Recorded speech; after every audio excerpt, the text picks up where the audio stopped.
প্রসেসে। প্রথমে তেল নিয়ে নিচ্ছি। আপু সুস্থ আছেন কিনা, কেন ভিডিও দিচ্ছেন না? আপনি কেন ভিডিও দিবেন না? বাংলাদেশের জনপ্রিয় রন্ধনশিল্পী এবং রুমানার রান্নাবান্না ইউটিউব চ্যানেলের কর্ণধার রুমানা আজাদ আর নেই।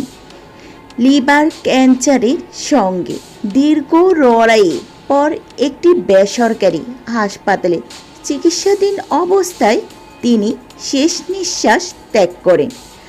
তার অকাল প্রয়াণে দেশের ফুড ব্লগিং ও রন্ধন শিল্পে গভীর শোকের ছায়া নেমে এসেছে।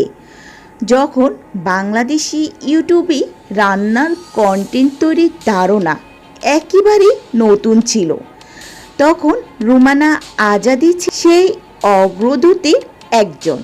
সহজবোধ্য উপস্থাপনা, নিখুঁত রেসিপি এবং তার স্বভাবসুলভ মিষ্টি কণ্ঠ দিয়ে খুব অল্প সময়ের মধ্যে তিনি লাখো দর্শকের হৃদয় জয় করে নেন। শুধু রান্না শেখানো নন, তিনি রান্নাকে একটি নান্দনিক শিল্প রূপ দিয়েছিলেন। হাজারো তরুণ ও তরুণী তার ভিডিও দেখে রান্নার হাতে খড়ি পেয়েছে। দীর্ঘদিন ধরে লিভার ক্যান্সারে আক্রান্ত ছিলেন রুমানা আজাদ, কিন্তু শারীরিক চরম দুর্দশাকে কখনো তার কাজের পথে বাধা হতে দেননি তিনি। মরণবেদীর তীব্র যন্ত্রণার আড়াল করে সব সময় হাসি মুখে ক্যামেরার সামনে দাঁড়াতে, নিয়মিত নতুন নতুন রেসিপি উপহার দিতেন দর্শকদের। স্ক্রিনে তার চেনা হাসি ও প্রাণবন্ত উপস্থিতি দেখে কেউ বুঝতেই পারতেন না যে তিনি ভয়ঙ্কর অসুস্থ।